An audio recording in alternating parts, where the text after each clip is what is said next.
I love you.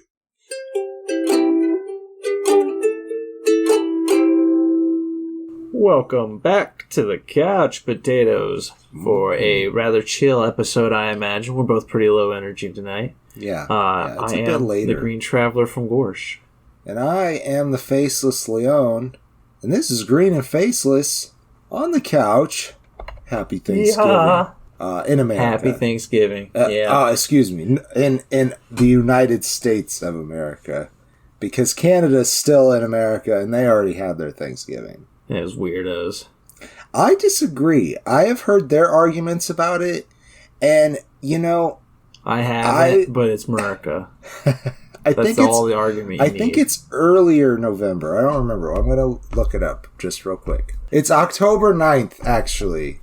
So it's before. That makes it better, actually. Canada, you got the better Thanksgiving. Canada. Well, of course, if you're Canadian, you have to be from Canada. I see, right? I see. That's how it works, right? Yeah. You know, I don't know if Canuck is racist, now that I say it. Probably. It probably is. It sounds like one of those words that would be. But it is a term for Canadians. I know that.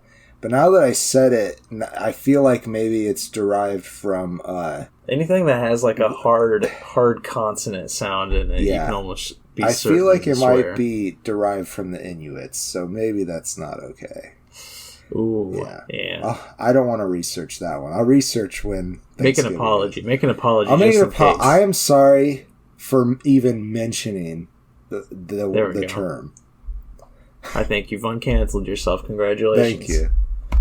Oh my goodness, we've got today. I don't know, honestly, we were talking about before we started recording. I'm not sure why I pitched this idea of an episode. I'm happy we did because I love both these films. But what it comes down to is we have two black and white, and sometimes in color, both of them, dramatic films today. They're not really. One's not really dramatic, but it kind of is. The other one, we got Werewolf by Night, Marvel's sleeper hit. They released it in October, and we're just like, aha! You weren't expecting this, were you? And I just realized my dryer is running in the background. I'm a professional. Yes, we're good. Yeah, great. Love that when that happens. Oh, and my dog, too. Anyways, the other movie we have is... Sorry. No, I said Happy Thanksgiving. And the other movie we have today is Blonde. The NC-17, the first, I think, from Netflix. Maybe they did. No, they didn't do Nymphomaniac. But yeah, it's very important to know up front with Blonde that it is a fictional take on Marilyn Monroe's life. 100% important. Yeah. I came into it not expecting that. I thought it was a biopic. Right. But as certain events were happening, I was like, I don't know about this. And then I looked a little more into it. Realized it's based on a novel by Joyce Carol Oates. I've only read her short stories, and I love them. And I immediately went out and bought the book. Okay. And we'll talk about that when we talk Blonde, because I'm very excited about that movie. Or to talk that movie. To talk it, yeah. Yeah. But let's first dive into Werewolf by Night. Werewolf by Night. Also something. It's only 55 minutes. Yay. And I think it does do everything that it needs to do. But I do also think that there's 30 more minutes in this world that could have been explored. Like, it could have been a movie. I feel like this movie is already nice and trimmed and doesn't need more. It is very trimmed. It is very trimmed. Yeah. But I feel like once you get to the end of it, it's like the inciting incident for a series. Yeah. So it was like a long pilot. Yeah, I feel like there could be more. And maybe they thought about making a short series about it, and this was like, we can do what we want to do with one episode. Let's just do this. It's pretty good, but I don't see it doing well as a series. And I could agree with that. Maybe there's not enough for a whole series. But people love this supernatural shit. I mean, somebody would watch it. I'd watch it. I would probably watch it. Yeah. And I mean, especially for Gael, I might pronounce his name wrong. Gael Garcia Bernal, he who plays the titular werewolf by night. Yes, the Motorcycle Diary. I'm pretty sure he's played Che, right? Che in Motorcycle Diaries. Oh yeah, we did watch that. Yeah, I remember that. Now. Yeah. Oh, he was also in Y Tu Mamá También. We need to watch that. He was also in Old. Oh. Yeah, that's right. That is another area I where we think that was the about last thing we talked about. He's got a new one. M. Night's got a new one coming out, and it looks very predictable. Like the trailer they put out, I feel like... I thought he had a series or two as well. Recently. Yeah, on Apple TV, but I'm not going to watch that. Okay. That's on Apple TV. Well, we don't have that. Until Apple buys Disney, which apparently I had heard was hilarious. Like, somebody in an article that said, like, the biggest power move that Bob Iger... Did you hear about that? What? Bob Iger's the president of their CEO of Disney again. Yes, I did hear about that. Yeah, they just kicked Bob Chapek out. I don't understand why. Like, because he was ruining the company, I guess. Because he was focusing so hard on streaming, and then they're just like, no, we don't want this. Apparently, they didn't hit like streaming numbers that they wanted to hit. I got like you. Apparently, I don't know. I don't know. I thought Disney Plus was doing pretty well. It seems pretty popular. I'm just worried because it looks like they're one thing they have to do is they have to start deciding what things need to get cut. And Doctor Who just got a deal to be broadcast around the world outside of the United Kingdom on Disney Plus. They'd piss off 2 whole countries if they did that. Yeah. If Bob Iger comes in and gets rid of that deal, I'm gonna be pissed. Yeah, maybe 3 I'm countries. Be so pissed. I don't know how into Who Canada is, but I mean, I'm sure they are, but like, it's mainly just United Kingdom. China's apparently getting into it or something like that. They're trying to get it into China. Yeah, that's fun. But anyways, all the way back to Werewolf by Night.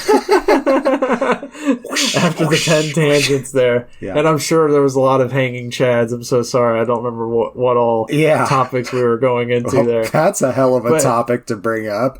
But hanging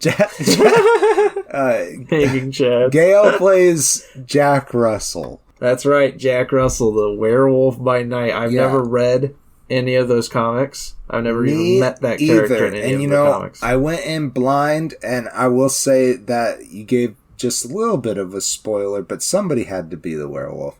When you start the show, there's a gathering of hunters, and they're all gathered at Bloodstone Castle or whatever the fuck to see who will inherit the Bloodstone, which helps you defeat monsters very easily. And it's always been in the Bloodstone family. It also reveals monsters. It reveals monsters, that is correct. Jack Russell comes as one of these hunters, quote unquote, and they have to hunt this monster. So knowing nothing, it's very easy to assume that the werewolf is in the maze, the gardens is what they called it. I would disagree only because they mentioned that the guy's name is Jack Russell. If you hear the name Jack Russell and immediately don't think dog in a movie called Werewolf by Night, something's wrong. True. I mean, I went in blind too, but once they said the guy's name was Jack Russell, I'm like, oh cool, you're the werewolf. I did not pick that up, I gotta say. It's a Jack Russell Terrier, like... That is so funny. It is also kind of funny because he doesn't necessarily look like your traditional werewolf feel. No. It's pretty close to some others. Like, it feels like a Scooby-Doo werewolf, honestly. Yeah, kind of. But that's what the comic book was. And they did a really good job with it, I think. It is very comic book accurate. I don't like the look of the werewolf.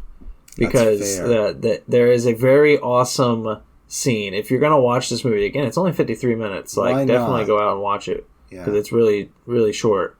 But, like, watch it specifically for the transformation scene. Because obviously it's a werewolf movie. You're going to have a transformation scene. Right. It's one of my favorites. It was so well done. I don't know if you recognize this. The director is Michael Giacchino. The composer, He's composed so many things. The theme song for Lost, or just a lot of the music for Lost in general. The music was excellent awesome. Composer. Well, I don't even know if he might have done that. I would assume he would have done the composition for this too. Yep, it says music by. Yeah.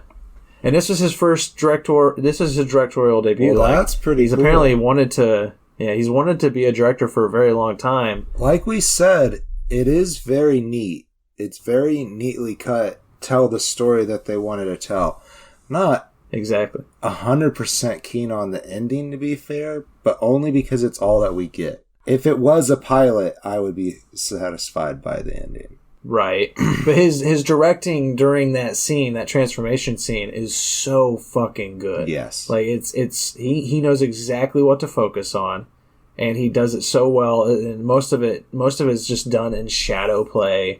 Yeah. And I loved it. 98% of this is in black and white. Yeah, and it's just it really, I mean, obviously I've mentioned before, if you're going to be in black and white, you're almost immediately drawing my interest more. I don't know why that is, but like I love black and white. I think it's because you're expected then to use that for something. Like it can't just be black and white and you call it good. You got to be black and white and still have great cinematography and use it for theming and stuff like that. And you can hide shit in the shadows really well. Right, yeah. And you can play with monsters really well too. It makes itself really useful to this like horror adjacent genre like area. Yeah. Yeah, because this one isn't horrifying. I'm not going to say that there's a lot of horror in Werewolf by Night. There is some elements. There's a lot of mostly comical. Yeah. Yeah. And I really love it. Like, it's really fun. Like, I don't know. It's like when you hear Marvel's involved, obviously you think Superman, capes, that kind of shit. And it's really nice to know that they can just do like another genre. Right. This is one of their oldest things too, if I'm not mistaken. It's like, I think in the 60s at least, which I know that's not the oldest Marvel. The period it takes place? I thought it was modern day. No. When Werewolf by Night was started. Oh, gotcha. I think it's one of their older IPs. Let's just find out. It was actually 72. That nice. It was in Marvel Spotlight, which I don't think they really do so much anymore, but they had Astonishing Tales, I believe, and Marvel Spotlight, which allowed them to pretty much do like short stories and stuff like that. So, nice. and you know, if they do still do it, that's awesome. I think that Astonishing Tales still comes out every once in a while, but I think it usually is like short stories with the heroes that already exist. Yeah. But it would be cool if they still had this. I think this, like all these ideas kind of got filtered off into their subsidiary companies. Yeah. Was it Image for Marvel? Can't remember. I don't know. I can't remember. I think Image is its own company, but I'm honestly not sure. It all gets jumbled in my head anymore. We weren't alive during the height of it anyways, so right. Yeah. Oh man, it would have been nice if comics could have another height. Yeah. I don't know. It got to a point where I just couldn't afford them. I was buying them week to week, but then I was just like, I can't do this. Well, like, everything got expensive, so what are you gonna do? But I do like Marvel having these little one-off ideas, like because you know this one was a lot of fun, and I think it opens up the world to like doing Kraven for Spider-Man. I don't really want them to do that, but there's a lot of talk that that's what they'll do next is like a Kraven idea. He would work well, because you have you've already established these monster hunters. You don't have to establish that somebody would be out there doing this kind of stuff again. Yeah, and I think it'd be kind of fun also to see just Jack Russell meeting other characters in this world and just being completely like not on their level, but at like a really weird like side level, like all by himself. Like So the way Jack tries to operate is once a month, he locks himself up during the full moon. But when he's just Jack Russell, he is just a man. Hey, it does say the second incarnation was named Jack Gomez. Interesting. And that was in Werewolf by Night #1, October 2020. So they had quite a long break between this and that, but I don't know if they based it off of that original story by Marvel Spotlight or if whatever. But his name is Jack Russell, like a dog, as we established. Yeah. Yeah. And he is, I do like Gael's his acting because he's very like quiet and timid. Yes. Almost. That's what he's surrounded by these other and he's surrounded by these other monster hunters, and they're talking about their kills and everything. And then the Verussa Bloodstone, the widow, wife, the widow, Harriet, played by Harriet Sansom Harris. She's just like, she's calling out how many confirmed kills they all have, and then she gets to like Jack Russell, and she's like, over 100 or more confirmed kills, and everybody's like, what in the fuck? And he's just like looking around, and he's like, yeah. I did that, I did that. Yeah, it's really funny because Jova, another hunter played by Kirk R. Thatcher, he's the big guy who finds the big axe. Yeah. He's like boasting that he's, very skilled, very much a veteran, and he's having this conversation with a drink with Jack, and it's like, I really like your makeup. That's a good signature. It's like it's to honor my ancestors. And and his makeup is pretty cool, especially in the black and white, because sometimes you can't see it, and then sometimes the light's just right to see all the different markings. Yeah, it's pretty nicely done. Yeah, it's pretty interesting. So another beautiful thing about black and white. Yeah, this is true. Because at first you could look at him and be like, oh, this guy's sickly. There's something wrong with him. Yeah. Like, really, you could, yeah. Yeah, I did think he was the werewolf at first, to go back on what I said earlier, because of that sunken eye look that he had with the makeup. But I thought he was going to be a legitimate hunter that was also a werewolf. I was not expecting the twist that they went for, which is that he's there to save the Man-Thing. Yeah. Yeah. Big spoilers there. Okay, yeah, the Man-Thing is the Marvel equivalent of Swamp Thing, basically. You. Yes. I was trying to remember what the DC version was. And I only know the Swamp Thing. Like that's where I go to. Right. I've never read anything about Man-Thing, so when he made an appearance, I literally was just like, whoa, that's a big fucking lawsuit about to happen. But then I realized, it's an actual thing. Yeah. And he's called Ted in this, and it's really adorable. Yeah, it is. Because, so Jack, so let's introduce Elsa Bloodstone. This is the daughter, the estranged daughter of Ulysses, who was the guy who had the Bloodstone for forever. He was voiced by Richard Dixon in this absurdly macabre scene where he puppetized his corpse. It's so good. I can't believe it's in a Disney thing. It was so funny. So and it looks good too. It's very like B movie-ish. Yes, yeah. And then it was some guy who decided to have this plan set out for his own corpse, so it makes sense. Hey, when I die, make me into a puppet. Yeah. It's fucked up. Like his servant, I don't remember who the servant is, but he's like got this crank and he's cranking it through all the motions and stuff. It's hilarious. Anyways, oh my god. Elsa came back. She'd been away for years. She came back because she wants the Bloodstone. Feels like it's her, blood right. But Ulysses and Verussa had decided that they're going to have this contest, this hunt, to decide who gets to inherit it out of everybody. So she comes back to participate, and when Jack and Elsa bump into each other in the gardens, Jack is like, let's just pretend like we didn't see each other. And that's strange because the other hunters are killing each other. Yeah, exactly. They're all out to go after each other. And Verussa, she doesn't want Elsa to have the Bloodstone because Elsa's kind of estranged from her family because she doesn't like the tradition of the monster hunting, I think. I don't think she liked it. I don't think she liked everything about it. The monster hunting part of it, I think she thought was necessary until she met Jack. Yeah. Well, Ted, really. Mm-hmm. Ted's such a beautiful little swamp thing. Yeah. Or Man-Thing. Yeah. Man-Thing. Whatever he is. Don't sue me, Disney. I'm sorry.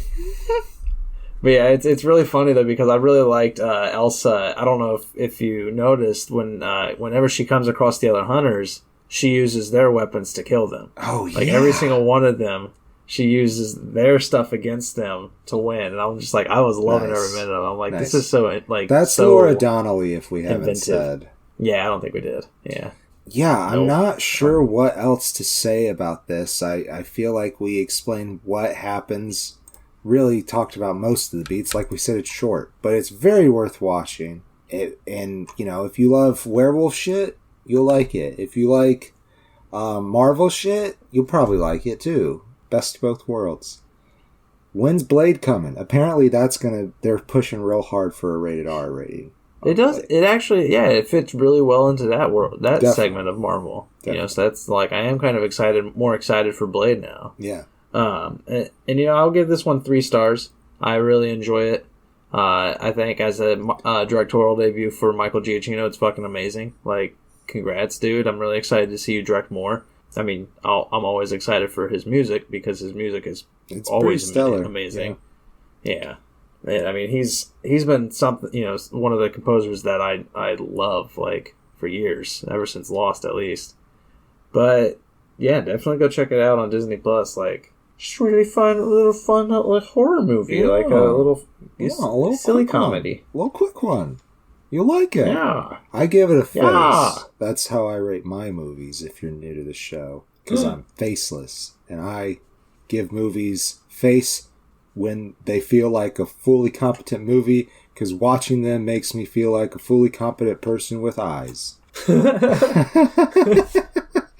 If you like our silly show and want to support us, please go on down while we take a soda pop break to patreon.com/greenandfaceless. Check out the tiers there. We got a special show called Bangers and Hash, where we just talk about new movies and TV that we've seen.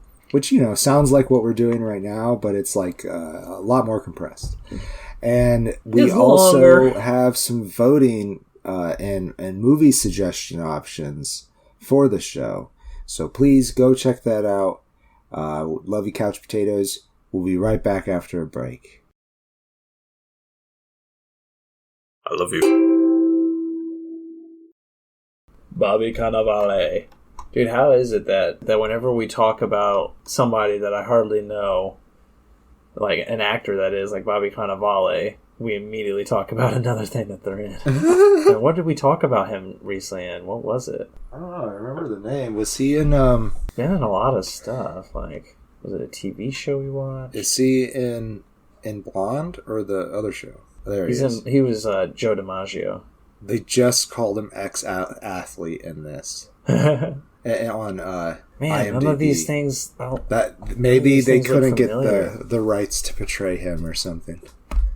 That's right. He was in the the Station Agent just recently. Station Agent, yeah, with Peter Dinklage. That's right. And okay, not Michelle. Not Michelle Williams. Occasionally Michelle Williams. Norma Jean. Come on, man. The whole time we watched this, I just couldn't stop thinking about Elton John. The whole time you watched Blonde? Yeah. We got Candle in the Wind. And how he would think of it, or... Not really how Elton felt about it, though that's an interesting question now that we're here. I think we're back now that we're talking about the movie. But yeah, Elton John, I don't know that he would like this movie, but it does. I mean, it is the same story as Candle in the Wind, to be. Yeah, pretty much. Yeah, it's Blonde is, as I mentioned, a fictional novel by Joyce Carol Oates. Immediately bought the novel. It's sitting on my coffee table. I'm ready to read it. I'm very excited. I just got to get through one of the 8 other books I'm reading. But it is a fictional saga-esque biopic-like story that follows Norma Jean, whatever her last name was. I think Mortensen? That doesn't seem right. I thought it was... That's what it was in the movie, but maybe it is. Yeah, it was Mortensen. Norma... I thought she had a different last name. Baker. Okay. I was going to say, like, I thought... I guess Mortensen, it must be a... good name. For a human but being. yeah, I guess she's listed here as Norma Jean Mortensen. I guess that was her. Could have been. Maybe they're trying to imply her father, her longing to be with her father, because that's the thing. Norma Jean was born out of wedlock, didn't know her father, and often pined for her father. She wanted to know this man who wasn't there, and she was told so many different fake stories by her mother, who was rapidly going crazy with debilitating mental illness and stuff like I don't know specifics. But who is the mom? The mother was played by Juliana Nicholson. Excuse me for the 1,010 sneezes. Okay, I'm going to delete them all. And Marilyn is played by Ana de Armas. Amazingly played by Ana de Armas. Yes, 100%. Absolutely phenomenal. I feel like a lot of people are going to ignore this film because of the negative criticisms that it's been getting over the exploitative 17 rating. I don't know. If Anna doesn't get at least a nomination for best leading actor, something's wrong. Yeah, something is wrong, because her performance was amazing. Yeah, and I won't deny that occasionally you can hear her accent slip in. It's not entirely gone. It's not always the breathy Marilyn Monroe voice that you're familiar with if you watch any of her films. But I do think she still did that very well. She did. It was superb. But there are definite moments where you can definitely hear Ana de Armas, and I don't think it really affects the performance at all, because the performance is just mind-blowingly amazing. Yeah. She killed it. She absolutely killed it. I don't know if this really has been talked about, but it does seem strange and a little counterintuitive to have a Latino person play another race. I know that Hollywood's been doing it for years with white people playing everybody, but I don't know. That part did feel a little weird to me. However, after watching the movie, she was a perfect choice. Yeah, she really was. But at the same breath, are we going to then allow some white person to play a black person from real life? I mean, we already had. Well, not from real life, but I was going to say Tropic Thunder. Robert Downey Jr. I'm not going to say that it hasn't been done. I'm saying that it is a big no-no, a taboo now to do that, because it is insensitive, and why wouldn't you give a black person that role? It just doesn't make sense. I'm sure somebody's complaining about it. Somebody's making the argument. In my opinion, I've always fallen on whoever is the right choice for the role is the right choice for the role. Right. They definitely nailed it. I mean, even their facial structure works really well. Right. It really does. You definitely. I saw a photo of Marilyn on the cover of the book when I bought it, and I was just like, "That's not Marilyn." Yeah. And I was just like, "Oh, right. It is her." Yeah, I got so used to looking at Ana de Armas as Marilyn that I was just like, "What? That's not right." Because she really does just sink into that role. It's really perfect. And I'm sure that there's arguments to be had. I'm not the one to step into that ring. I know my argument is null and void. It falls on people actually not being discriminative when they hire people. Right. And I know that that's not I know there's a lot of racist people out there who are still in the position of giving jobs. So I know that I don't know. I want it to just be whoever's best for the role should get the role. I agree, but we got to have diverse casts at the same exactly. time. And I think now that the way that you frame that, I think helped me even on it is the person who cast was not. If they were being discriminatory, they would have cast a white person. And I feel like they were just open-minded, listening to all the auditions. And was like, damn, she fucking killed it. Yeah. And she killed it. She fucking did. And the movie follows because it's a saga. It starts off in her youth, goes all the way to her death. I say saga; it's just a biopic. Saga is the book version of it, I guess. But I think we could call it an epic. There's a large span of time. Yeah, that's true. And at the beginning, you get that installation of the daddy issues. that were very present. You know, when Marilyn got older, she called a lot of her lovers daddy. You know, a lot of her husbands, a lot of the people she was... In the story, anyways. I think in real life, too. I think I remember hearing about that. But it could have just been a rumor that I heard. Yeah, but she's always... In this movie, at least, she's looking for that father figure. You know, that was never present in her childhood. Mother was going crazy. It's very rough and turbulent childhood. She slept in a drawer in a cabinet when she was a baby. Yeah. That I feel like is not that unusual for people in poverty, it's very sad. But it is sad. And I feel like, I mean, there's a scene that goes back. It feels as if Norma Jean is remembering a repressed memory of her being in that drawer and the drawer shutting because she was wanting attention or feeding or changing. Oh my God. When they had those like trippy flashback or dream sequences, those were so good. This one really it's very psychological drama, but there are some really good horror elements that are really mind-boggling at times where you're almost like certain you're watching a horror film. If you have seen Spencer, which was basically the same concept but with Diana, if you've seen that, it is definitely that, but on a much larger scale, I'm gonna say. Right. It's I mean, even like The Doors, Jim Morrison, you know, like that focus on an artist going through some shit. Yeah, like it's a tale we all know, but like with Blonde, you get more aspects to it. You get like the crueler realities of the entertainment world in the 50s, where Marilyn was raped. At least in this story, I'm assuming in the real world it happened as well. A lot of her history is just not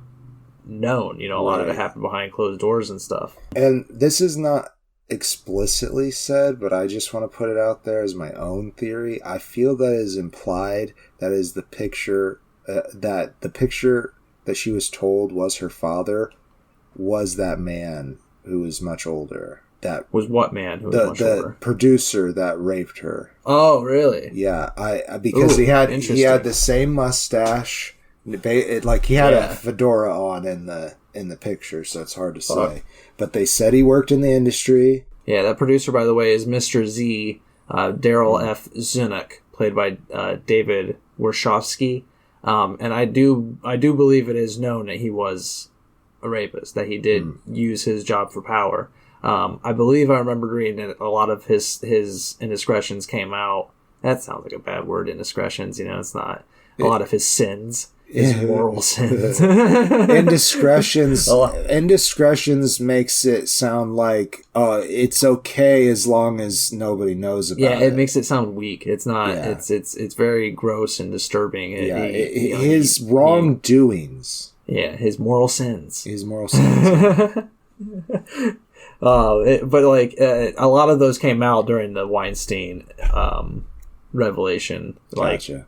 I believe I remembered reading that. I can be completely wrong and I am talking out my ass, but don't take my words as fact. People don't put them down in essays and cite me. You should know by now, if you've listened to us long enough, that we both have asses, both have meatuses right on our face. Well, not me, actually. That's right, meatuses. I'm glad I taught you that.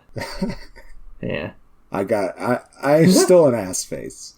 I'm an ass face. You can mold it into that. I can very easily. But then, as her career takes off, I did it right now. How do I look? Right, and as Marilyn's career takes off, as she becomes popular, you know, she gets into big films and everything. She comes across Cash Chaplin and Eddie G. Robinson Jr. Cash Chaplin's Charlie Chaplin Jr. That's right. He's played by Xavier Samuel. Eddie G. Robinson Jr. is played by Evan Williams. And I keep on getting confused. Whole movie. Yeah. That's fair. But they're both juniors.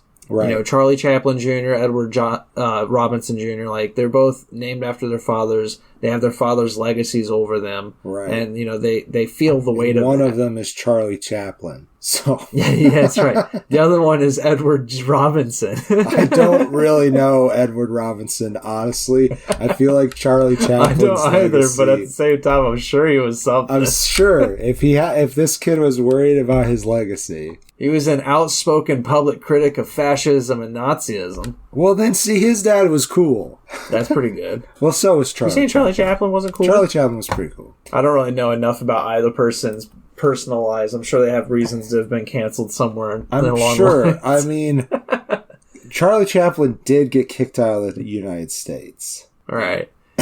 But, like, one of the things that draws Marilyn, though, is the free spirit of these two guys. Yes. Because they're very much living together. They become a unicorn. Yeah. I mean, they do both seem very bisexual, but like it's never implied that they're with each other. I don't think you ever see them kiss each other or anything. But it's kind of implied that they do love each other. I do see there's some rubbing that Eddie does for Cass, like on his back. That's fair. And stuff. Yeah. And they're very tender with each other, and I like the representation in that aspect, anyways. Because obviously, they lived in a society that you gotta be very coy about that sort of thing.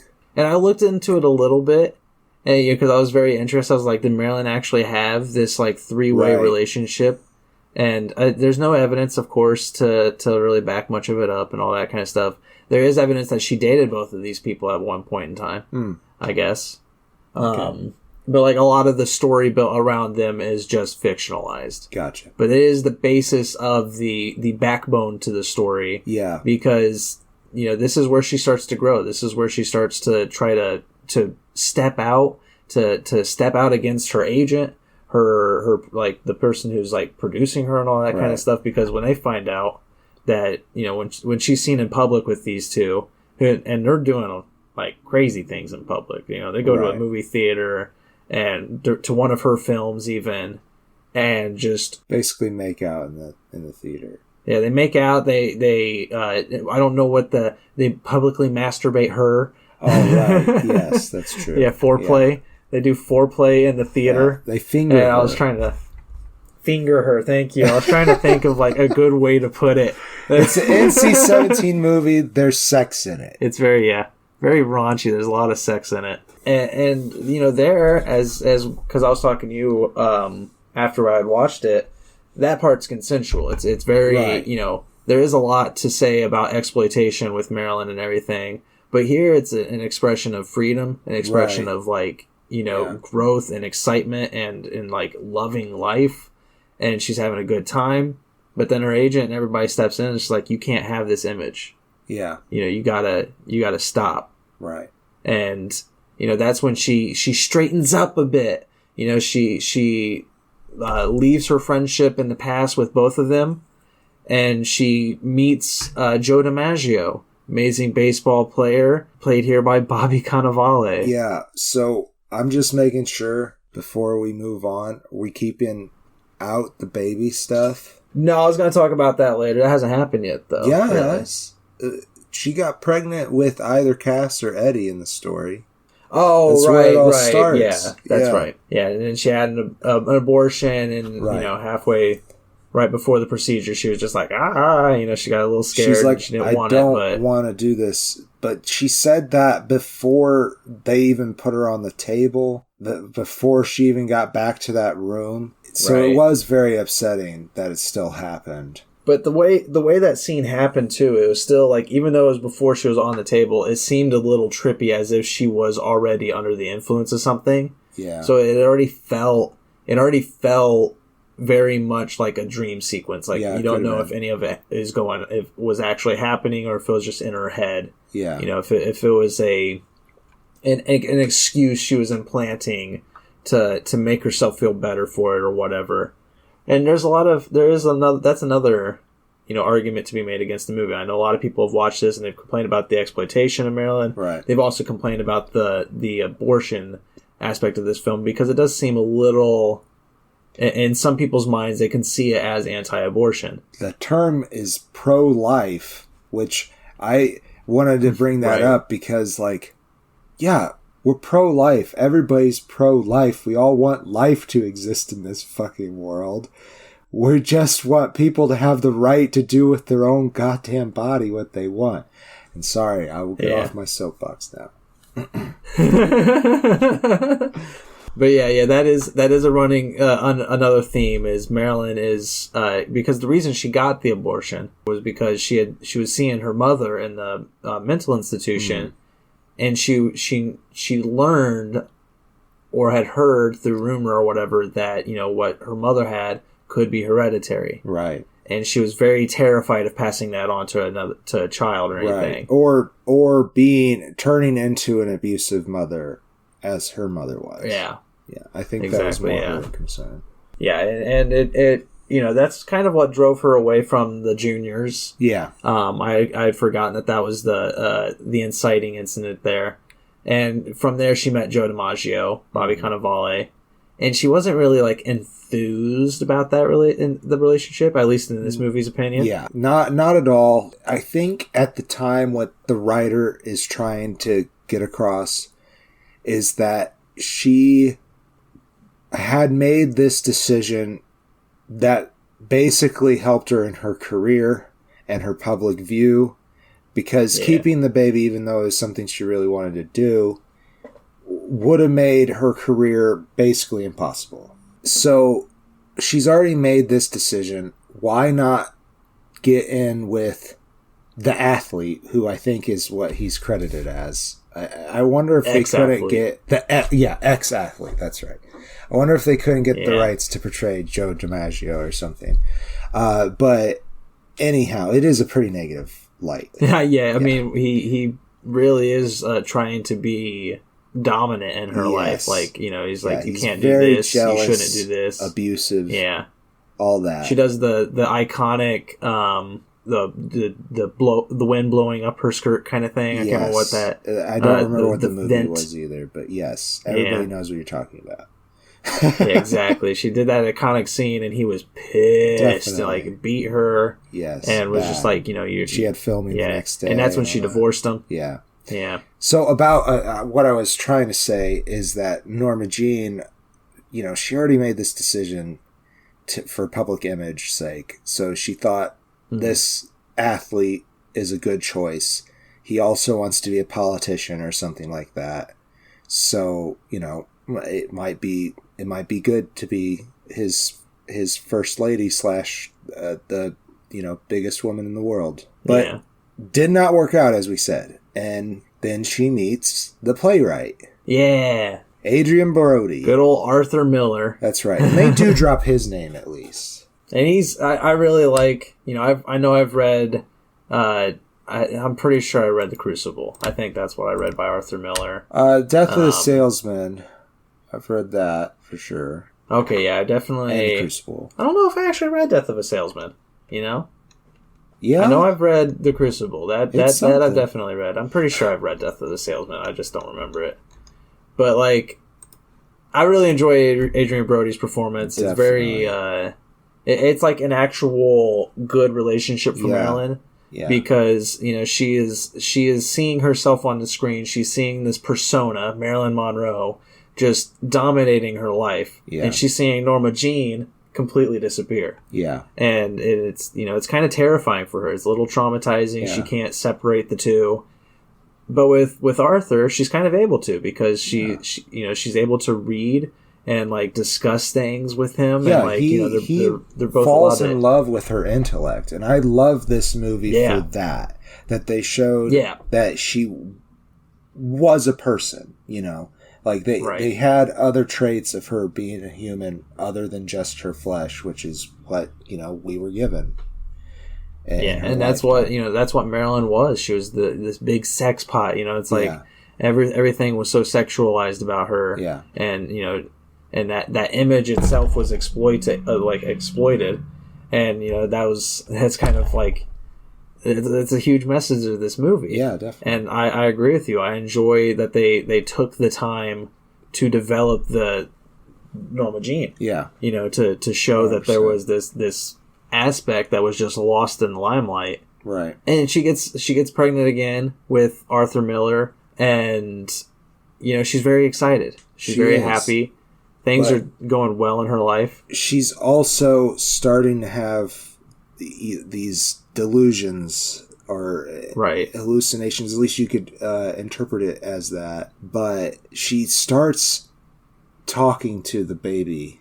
And obviously, like we said up front, this is fiction. So, I doubt this was in her diary or something. But anyhow, the fetus starts saying, are you sure you're going to keep me? Like, you got rid of the other one. Aren't you a monster? Do you remember... Oh, what's it called? It's not The Fountain. It's this huge scoping, like, epic film. Not The Fountain. It's another one very similar. It's The Tree of Life, maybe? Oh, is that the one with Sean Penn? I think so, yeah. And it's a very... Yeah, that's it. It's Tree of Life. Brad Pitt as well. Yep. It's got a very similar, like... Yeah, I have no idea what that movie's about, and I've watched it twice, I think. Right. Yeah. But, like, you know what I'm talking about? When the baby starts speaking, it feels very much like that kind of a scene in that movie. Yeah. And it was like, when it was happening, I was like, what am I watching? Because, you know, it's not even the first time that they zoom in on the fetus in the movie. Like, no. Yeah, you get to see the little tiny bean of the first baby. And it is very weird. When they do the abortion, too, it's very graphic what they do to the... Yeah, you see the forceps go in, but from the view of the vagina. Well, I do believe you also have an image of the baby. No, that's when... Oh, my God, that's when... What happened? The bad incident on the beach. That's right. Oh, yes. Yeah. Oh, my God. Yeah, so she does lose the baby with Arthur Miller.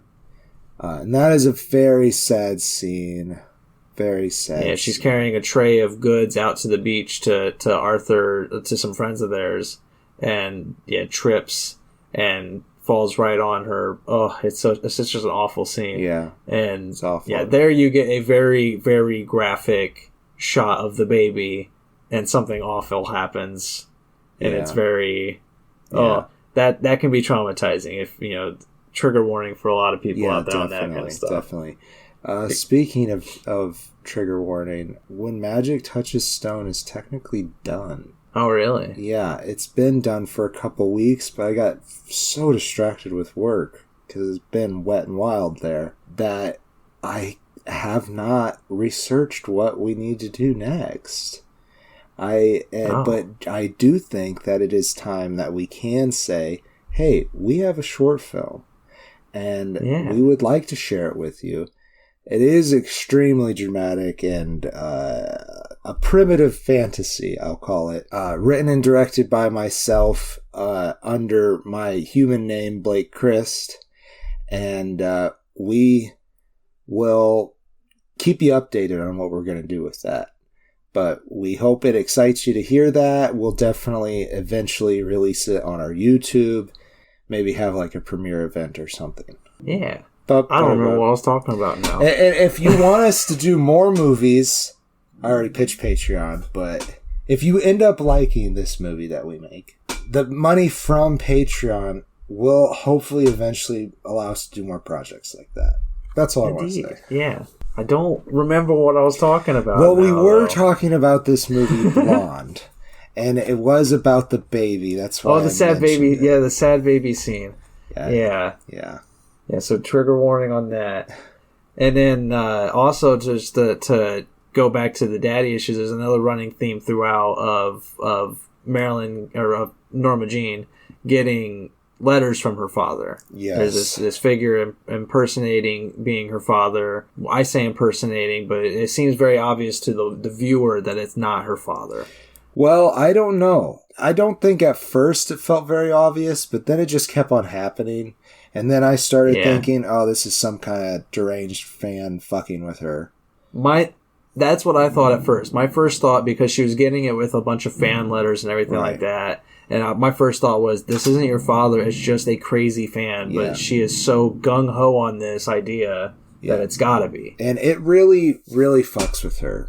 Basically, she gets gaslit, but through letters. And then when the last letter comes, we'll leave the twist for you. But when the last letter comes, man, I was just as devastated as she was. I mean, right? It's a powerful moment. It's really powerful. Yeah. It's fucked. Like it. And I think what's fucked about it is that it took a character that I liked, even though I knew they were problematic at this point, and then just totally ruined them. Yeah, it was really just like when you hear it, you're just like, how low can you stoop? You know, yeah, like yeah, it's just awful.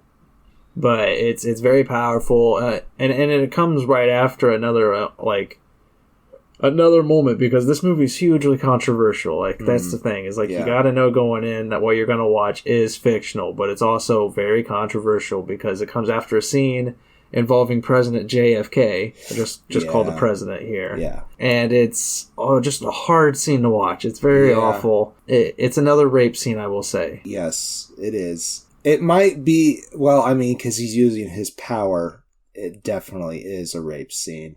But you could, I think in the court of law, you might argue that it was coercion, which is still rape. But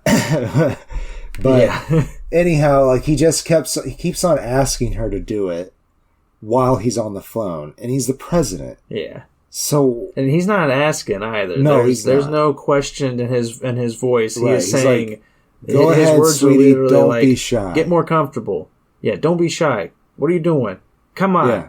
Like he's getting angrier as it goes on, until finally he's just like, "Get down there." Yeah. And then it's just it's rough. Yeah. It's I don't know. I watched it. There's no doubt in my mind it's a rape scene. Right. Like, right. I don't think it can be argued otherwise. Yeah. It's awful. It is awful. And it's long, too. It's like a minute and a half. And to a lot of people, I think what you're trying to get at is that it takes their hero and really tarnishes his image. However, he was definitely known to be a womanizer. A womanizer, yeah. He definitely raped somebody. Like, I know that there were allegations for sure. Yeah, definitely. And he did good things for the country, and it's horrific that he died. Yeah, and the way that he did. And it would be nice maybe to see what those good programs that he was trying to initiate would have done for the country.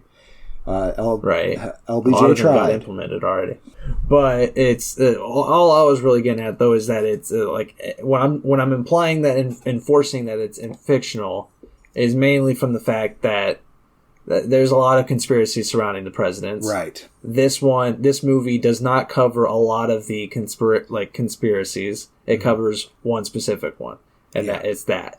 And seeing it is shocking. It's just like and it's also kind of like, how did we get here too? Because it's like a really quick jump from Arthur Miller to this moment, and it's because she is so doped out for most of it. Right. There is some time jumping going on. Like, she's high all the time. Yeah, her handler or whatever gets her involved in some kind of opiate. Like they're injecting her with something to help her anxiety. Barbiturates. It's to help her with her pain from the loss of the trauma from losing her baby. Gotcha. But as we know, in this period, a lot of medicines were misprescribed just to handle people, especially women. And, they're also using very addictive substances. If you know your history, you know that eventually she died due to an overdose. And the scene was very sad. Like,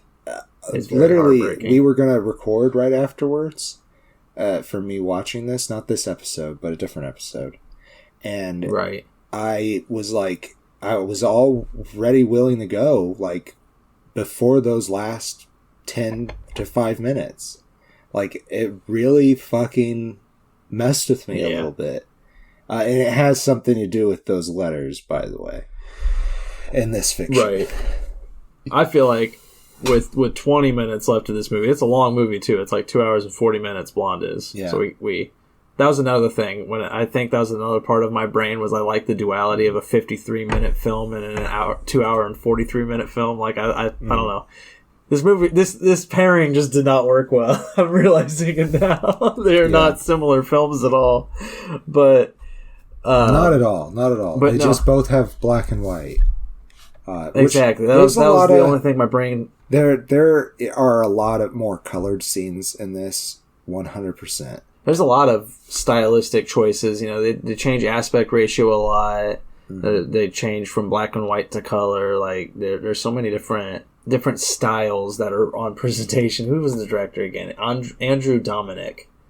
Dominique. Who was the director of the assassination of Jesse James by the coward Robert Ford. What do you know? I did look that up. What a earlier. filmography. Yeah, and it is a very interesting movie for sure. So I do want to get a little serious before closing statements, if you don't mind. This movie obviously has to do with the horrible subject of suicide, and I think it's important for our art to depict these kind of things because it brings awareness of how this could happen to somebody that you may love or know. And just earlier this week, somebody who was a childhood hero of mine, Jason David Frank, unfortunately died this way. And I just want our listeners, if you're having struggles out there, to know that there's help for you. And, there's so many options to help you. There's a hotline that you can just call right now. Yeah. And there's websites, and make your loved ones aware of the way that you feel. And that in itself will help you because they will be there to help you. So that's what I wanted to say. So take care of yourself, couch potatoes. It's very important. It really is. Yeah.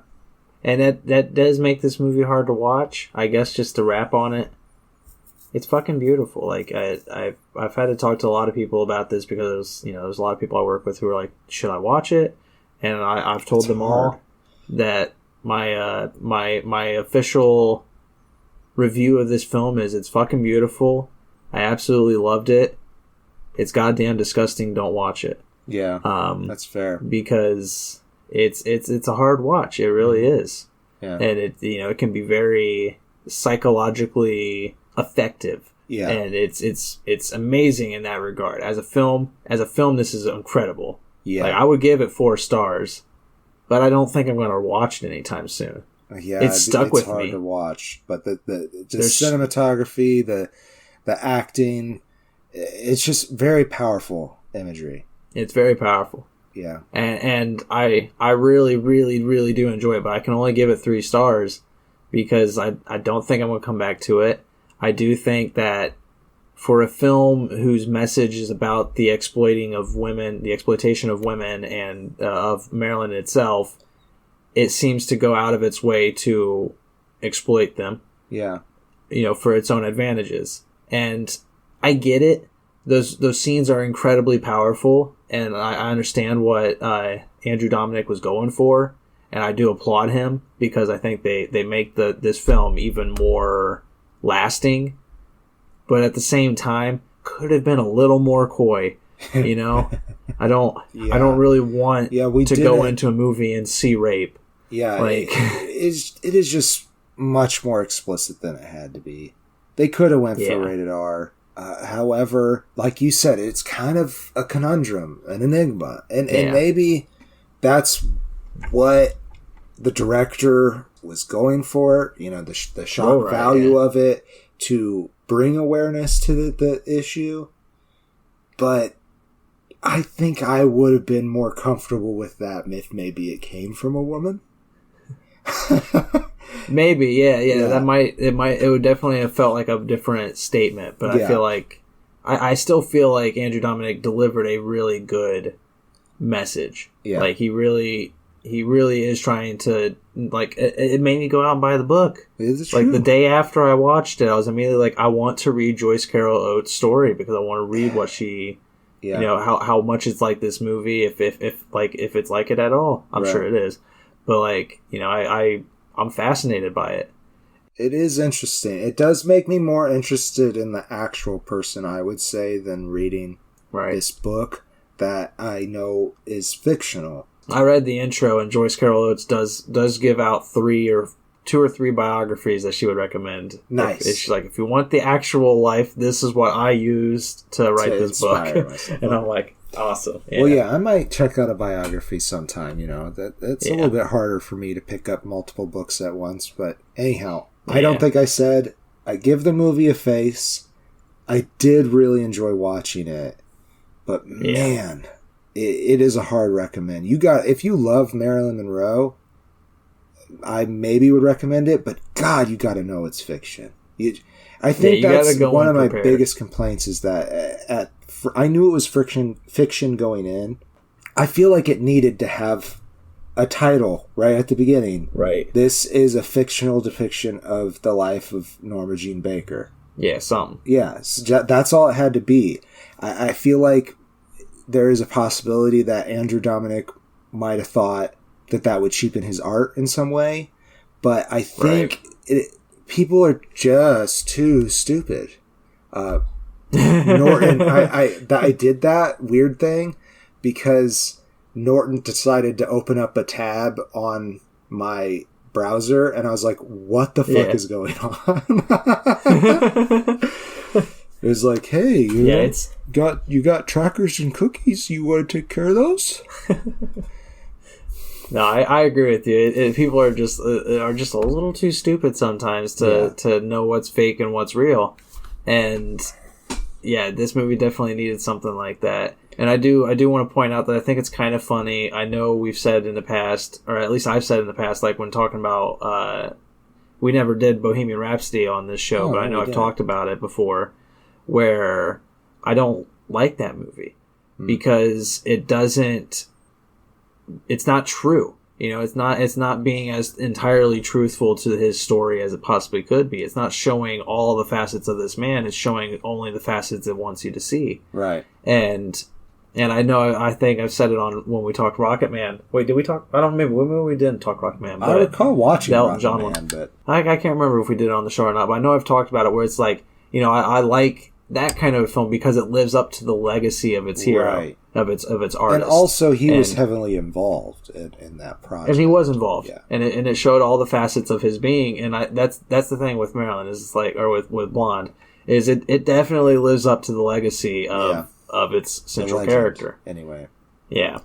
Yeah, and it's like, sure, it's very fictional, but at the same time, it went above and beyond, and it did it really fucking hard. It did it really fucking hard, yeah. And does it win?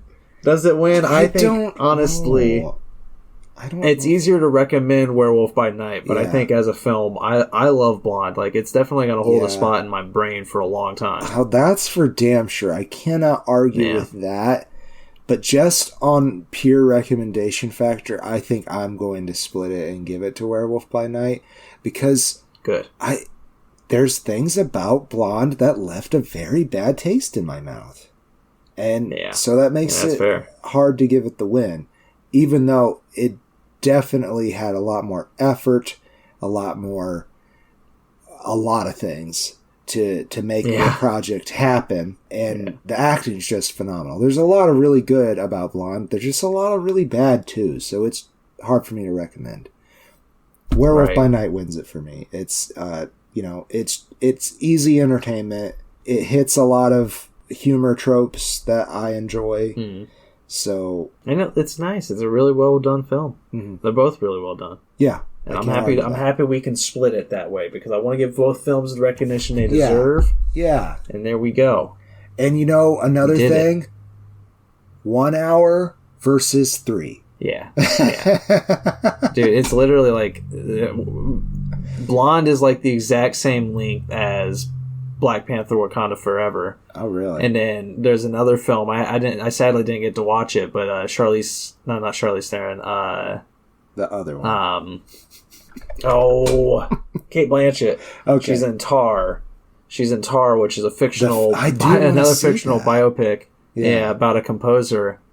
I think it's fictional biopic. But I think I really wanted to see it. But it's also like 2 hours and 40 minutes. Like, what in the heck? Yeah, like that's all long... these. Well, I don't know. They keep on going back and forth. Like, in the 90s, if you had a movie over 90 minutes or under 90 minutes, it was like taboo. I know. And then when we were like in undergrad, every movie was at least 2 hours long. Every movie. Here's what I'm going to say. Here's where I think the line should be drawn. If your film is going to be released on streaming as well, make it as long as you fucking want. That's fair. Give the people the ability to walk out. If you're making your film theater only, 2 hours, 20 minutes, tops. If you want to have a big cinematic epic, if your movie is over that length, it needs an intermission. It really does. People gotta pee. Go Tarantino on that shit. People gotta pee. But there is an app for that, actually. I don't remember what it's called, but there is an app to tell you when the best part to run out to piss during a movie. But my brain, the thing about that app, and the reason it doesn't work for me is my brain is so OCD, it needs completion. Like, right. I've told many people this. There are a lot of people out there who are like, you need to watch this television show. Just get through the first season. Right. Just start on season 2. No, I can't do that either. I can't do that. My brain can't do it. No, it's got to watch every single episode in order, or every single bit of a movie in order. I can't skip a moment. If I go up to go to the bathroom in my own house, I'm pausing it. Well, that's what I can't. Obviously, I can't. Yeah. Well, I can't walk out. There's so many. I've watched movies with a lot of people who are just like, they get up and they're like, I'm going to the bathroom. It's like, oh, okay, I'll pause it. And I'm like, no, you can keep watching. I'm like, I'm fucking pausing. I only do that if I have seen it, or if it's something that's formulaic enough, like like an episodic TV show. Yeah. I'm like, okay, yeah, no, I'm not going to miss anything. Yeah, I can do it with Doctor Who because I watch Doctor Who all the time. Right. But that's the only thing that my OCD is okay with. But that app would not work for me because I'd be in the theaters and I'd be jittering. I'd be like, I gotta piss, and then the app would be like, well, after they cook the grandma dinner, there's a pretty boring scene that's perfect to pee in. And I'm just like, I don't care. I'll sit through the scene. Just get me to the credits. Come on. Come on. It's been 2 hours and 50 minutes of fucking trailers lie. Well, did we do 2 hours, 20 minutes max? Keep it at that, people. Yeah, we've done the show. We're done. This is it. I'm the Green Traveler from Gorsh. And I am the Faceless Leon. Safe travels. Take care of yourself, folks. Good night. Green and Faceless on the Couch is a proud production of FictionWorks 19. Are you a fan of the show? Feel free to contact us at greenandfacelessfans@gmail.com or visit our Patreon page at patreon.com/greenandfaceless. Don't forget to comment, like, and subscribe, or rate us on Apple Podcasts. Thank you so much for listening.